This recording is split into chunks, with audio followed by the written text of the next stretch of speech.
Hello, my name is Julia Streets and welcome to DiverCity Podcast, talking about diversity and inclusion in financial services. On the podcast, we seek to shine a light on positive progress, call out areas requiring further focus, and offer lots of ideas to help drive change. And today, I'm joined by Abadesi Osunsade and Pippa Dale. Abadesi Osunsade is the founder of Hustle Crew, a career advancement community for the underrepresented in tech, a membership community called NonTechTech for non-technical techies, and author of careers advice book Dream Big, Hustle Hard. She works at Product Hunt, AngelList, and has held positions at Amazon, Hotel Tonight, and Groupon. A graduate in government and economics, Abadesi was a writer for the Financial Times before joining London's tech scene, was born in Washington, D.C., grew up in East Africa before moving to the UK to complete a secondary education. Abadesi, welcome to the show. Thanks, Julia. Pippa Dale is the head of Fixed Income Roadshows at BNP Paribas and has spent much of her career working in the financial sector for many of the top-tier banks. Pippa's current role is of a truly international nature, heading global market roadshows in Asia, the Middle East and Europe, and she manages a team in both London and Paris. Pippa founded BNP Paribas' Pride Network and helped launch their women's and parenting networks, and is now determined to continue raising the profile of lesbian and bi women with lbwomen.org. It is an organisation encouraging lesbian and bi women to join her in becoming inspirational role models. Pippa, welcome to the show. Thank you for having me. So as always, at the start of the show, we invite all our guests to take a minute to tell us what they're focused on. Abadesi, let's start with you. What are you focused on at the moment? So I'm really focused on making tech more inclusive. All of our lives are becoming increasingly dependent on technology in ways that, we don't even understand. And technology plays a role in making very important decisions about how society operates, from, who in prison gets put on parole to what students get given a university place. Artificial intelligence is being designed by a very homogenous group of people that don't reflect society and don't reflect the people interacting with technology. So for me, it's really all about what can I as an individual do to make tech more inclusive. And one of the things that I can do is to empower underrepresented people with opportunities and education to access roles within technology or potentially become tech entrepreneurs themselves. So that's really what the Hustle Crew mission is about.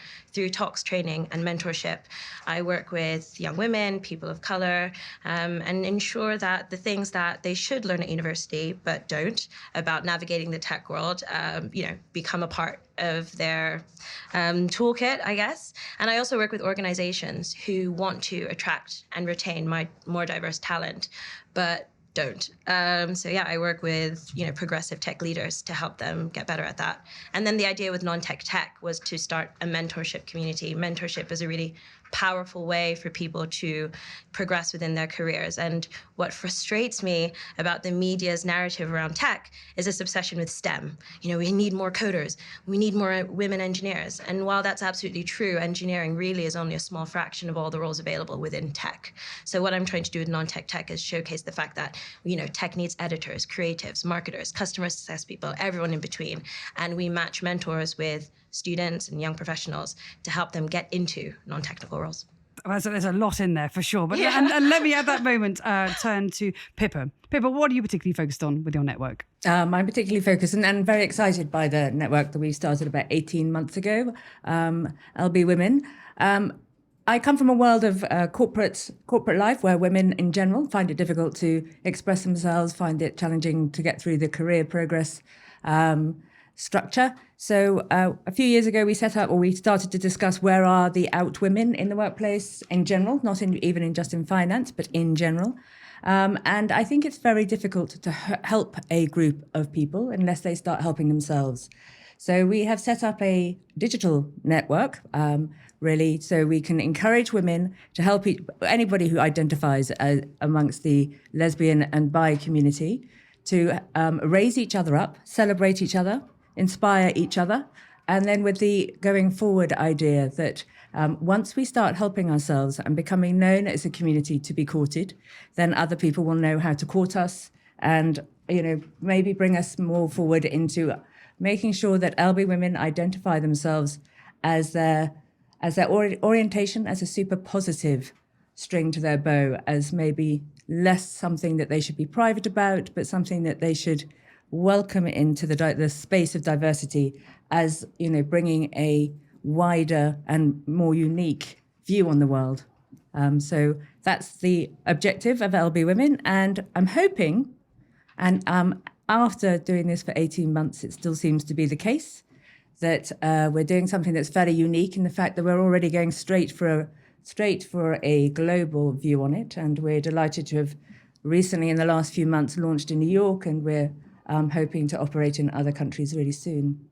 Let me come to you first of all about the non-tech initiatives. Yes. There you were talking about how it's partly obviously about empowerment. It's partly about membership. And I was very interested in the letter that you wrote to Sadiq Khan, or you're one of the authors of a letter, I should say, to Sadiq Khan about that there are a number of unrepresented women who are perhaps disappearing in the context of tech. Tell us a bit more about that. I think it actually relates very closely to the work that Pippa does. What we often see happening in diversity initiatives is a focus purely on gender with a complete lack of intersectionality. And this letter was in response to the fact that the media had heralded this trade mission that Sadiq Khan's office had organized, sending a cohort of female founders representing London's startup scene to Silicon Valley. And they sort of came back and were paraded across the press like, look how diverse London's startup scene is, look how amazing it is. Every single woman there was a white woman.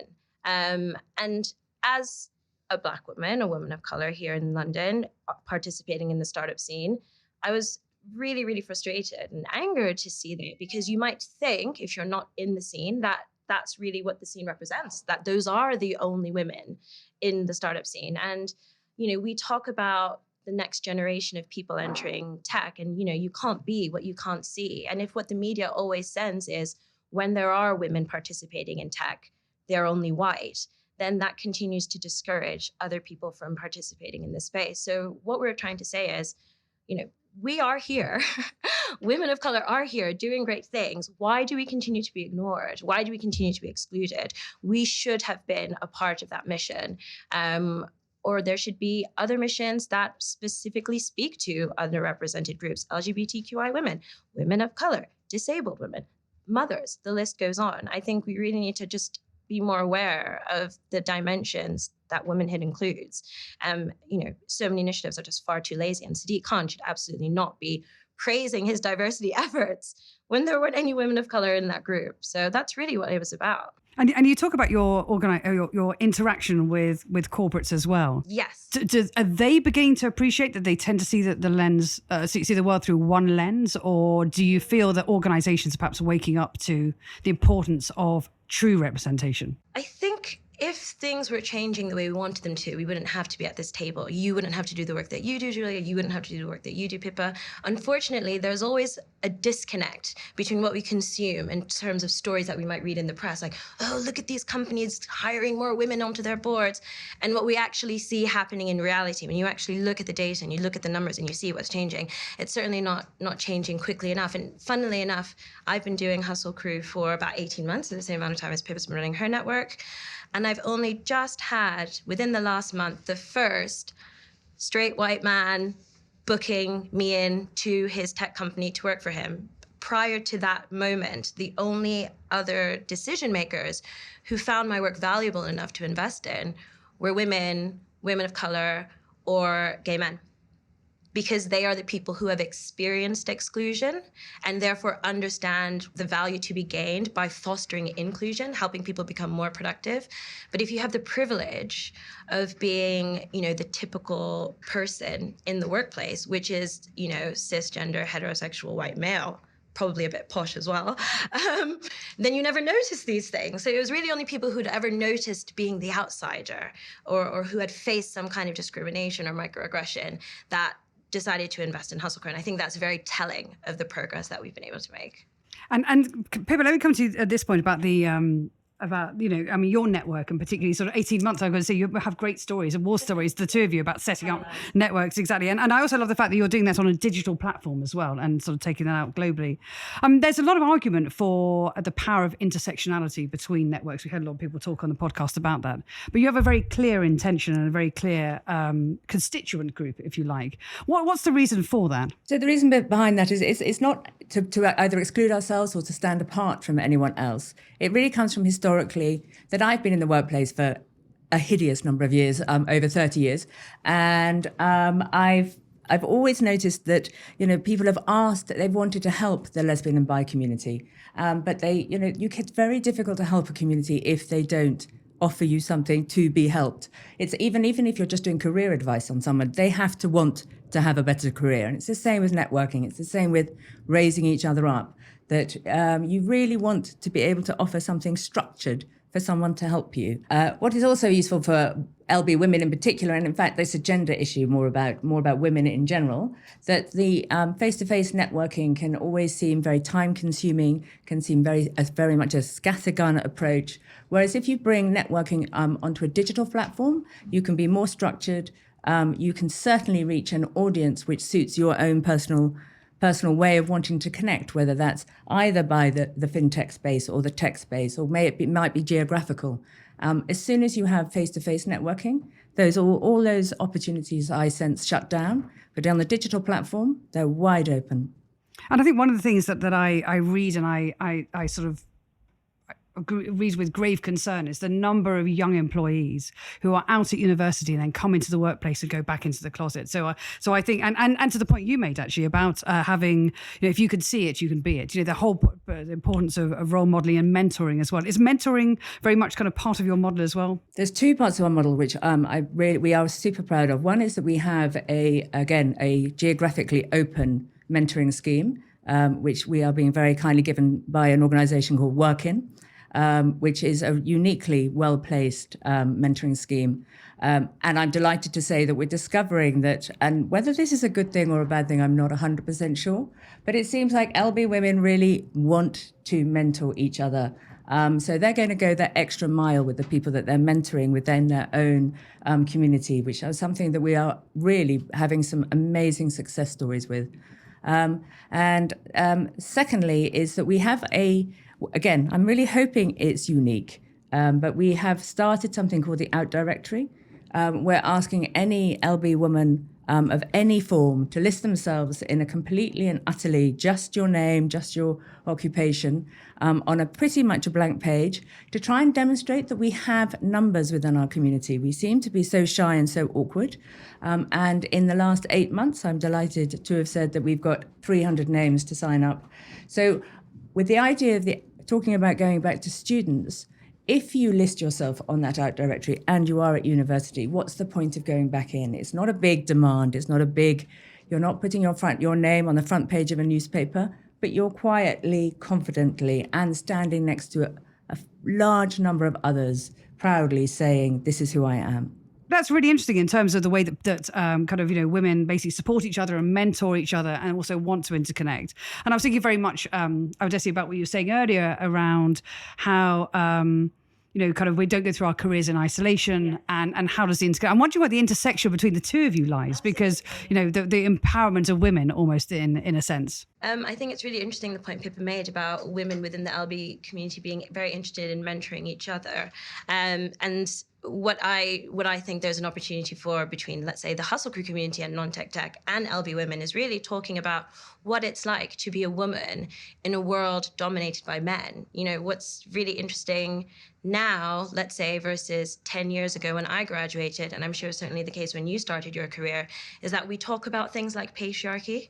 You might open your newspaper and see it and go, oh my gosh, look, it's mostly men in the board, it's mostly men in leadership, it's mostly men earning more money. And let's say if you're a gay man, you might still gain some of those privileges of being a man in a workplace, whereas we as women in a workplace ruled by men, I feel, have a lot more affinity and share a lot of the the same, unfortunately, really negative experiences. And I think that's a really interesting point, because in the LGBTQ community, often there is it's a bit like in the BAME community. People go, well, we put one label on it and that will define everybody. And it can't, and tell us what you think. I mean, I definitely sense that, my strongest asset in other sort of areas of minorities would be the straight women community. And I, again, don't mind whether they are BAME or people with disability or of anything. It's being a woman, and it's the gender that drives us all forward. And we need to raise each other up.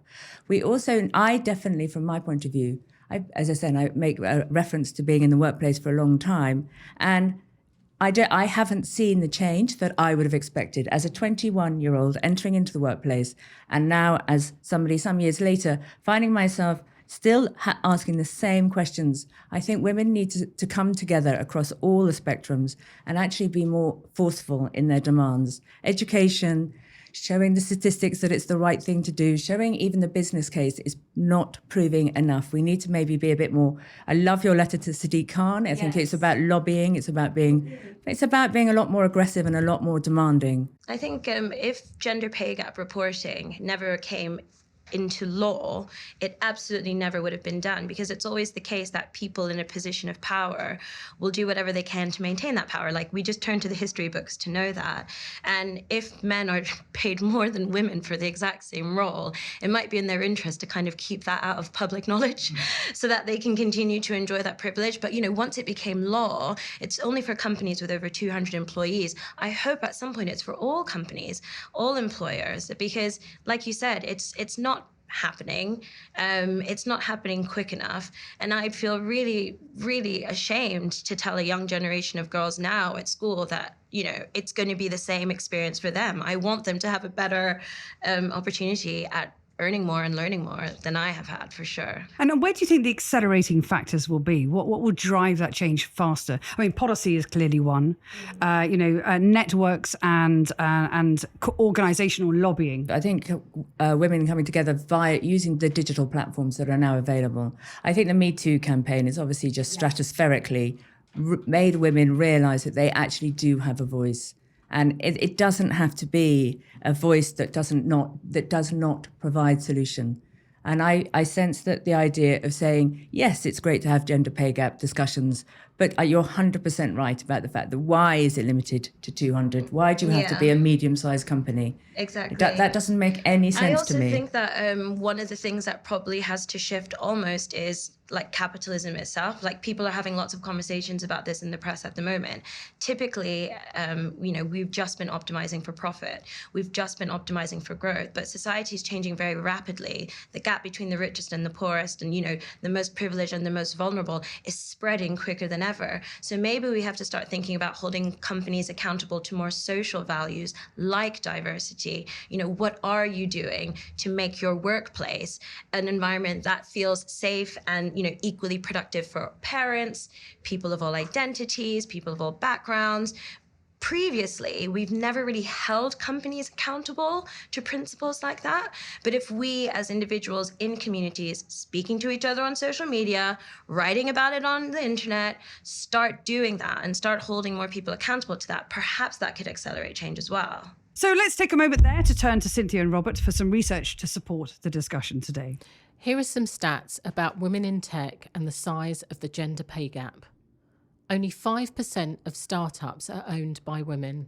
Only 28% of computer science graduates are female. Only 7% of partners at the top 100 venture capital firms are women. After peaking in 1991 at 36%, the rate of women in computing roles has been in steady decline, currently standing at 25%. Women hold only 11% of executive positions at Silicon Valley companies.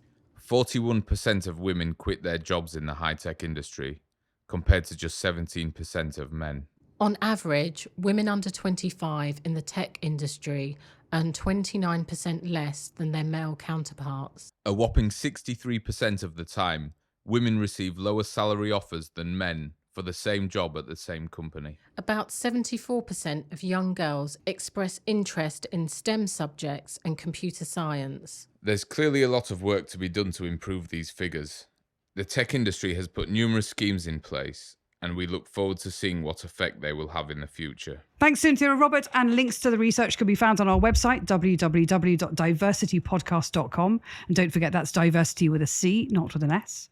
And that's where you'll find all our episodes, and you can sign up for early notifications of future recordings. Please do follow us on Twitter at the Diversity Pod. And Diversity Podcast is available on Bright Talk and all good podcast channels. And we'd love a rating. It all helps to promote the show. So I'm interested in when we think about the new generation of talent coming through. And we talk a lot on the podcast, but we're very deeply mindful that it's probably mostly diversity and inclusion people who listen to the podcast. And we're having a big initiative to push that into the commercial conversation. Yeah. What do you think when you're working with organizations, when you're working with young talent, how do you think we can drive change and accelerate change? That's a really interesting question. I was really struck by a very well-known tech CEO, Stuart Butterfield.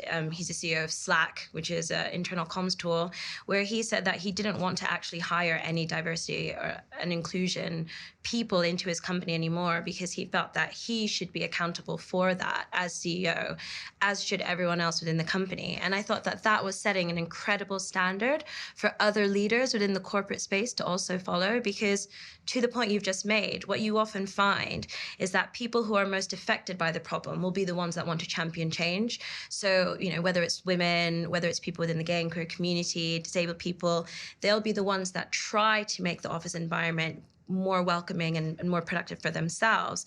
Unfortunately, there are also often the people with the least influence or power to drive change within the organization. So something that often, I come across and which I find frustrating is, where are the leaders? Where are the CEOs in this room? Where are the CTOs? Where are the CFOs? Where are the real top of the pile big dogs that can actually make a difference?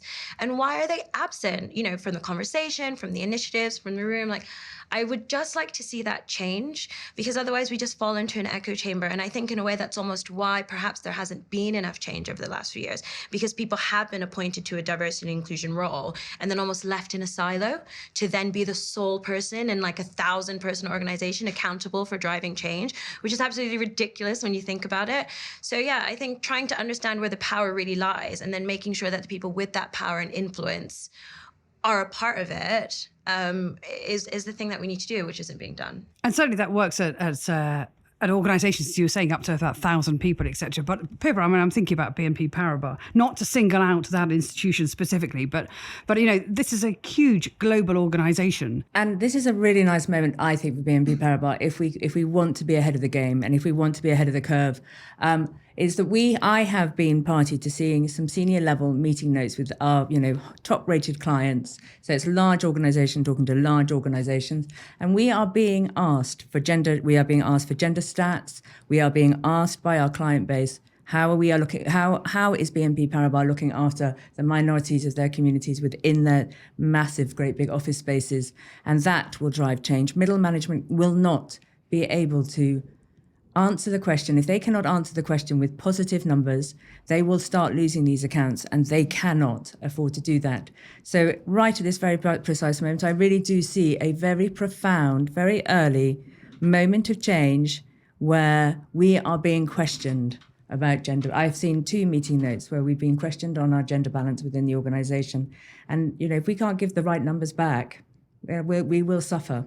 They will go to another organisation. And one of the dynamics which comes up time and time again is about working practices and thinking about traditional working practice versus, you have a multifaceted career, and to be attracting talent like you requires a slight sort of shift of mindset about thinking about working practices. Do you see, Pippa? Do you see some changes? I definitely look across at the trading floor that I'm based in, and I do not see the future workplace looking like that. The 5-day week.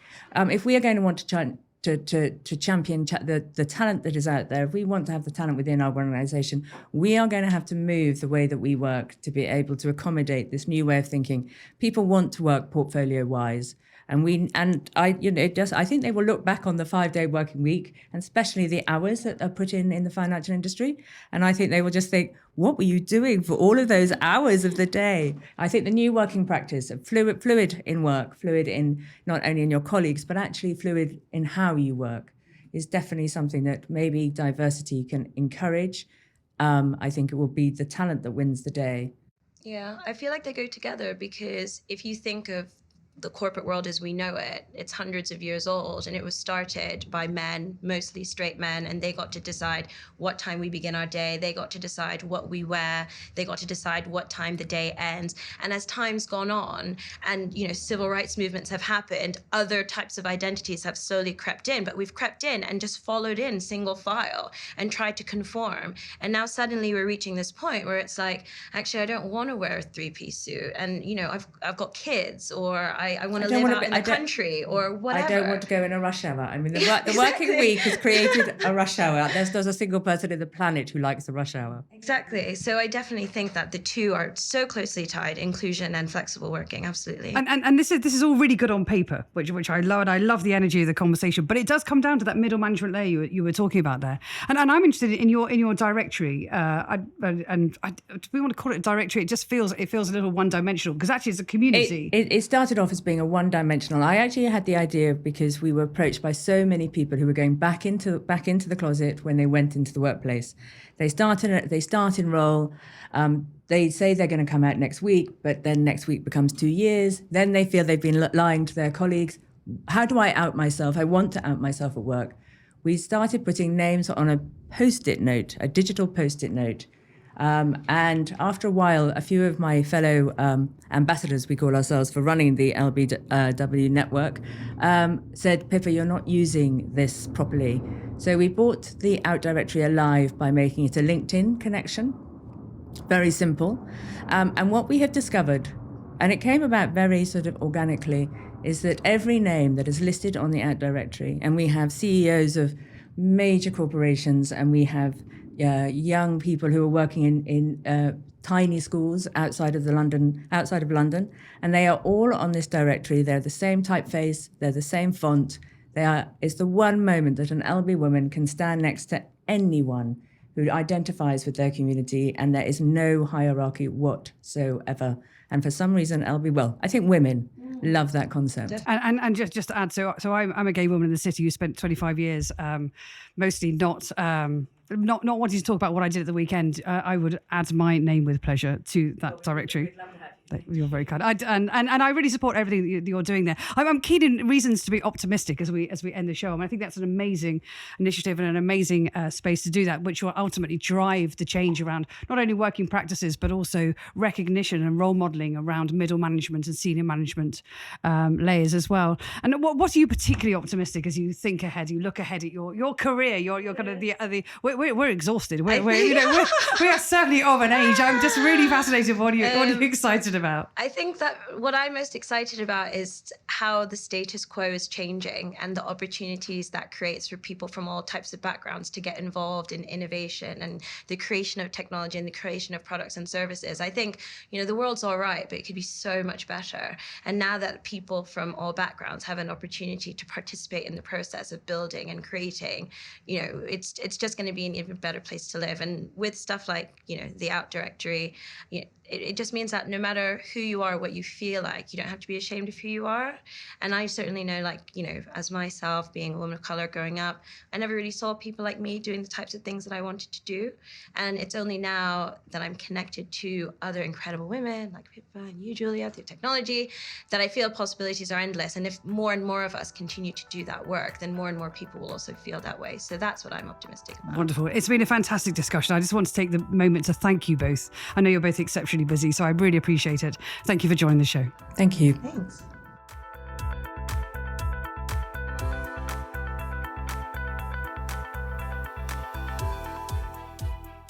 This episode of DiverCity Podcast was produced by me, Kieran Yates, on behalf of Julia Streets Productions.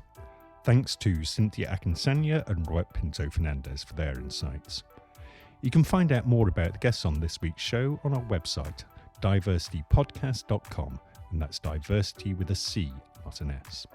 Whilst you're there, you can also sign up to our newsletter for all our latest updates.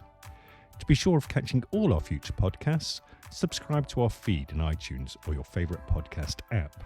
And if you've enjoyed this episode of DiverCity Podcast, remember to give us a rating or review. It all helps promote the show to a wider audience. Finally, our Twitter handle is @DiverCityPod. Thanks for listening.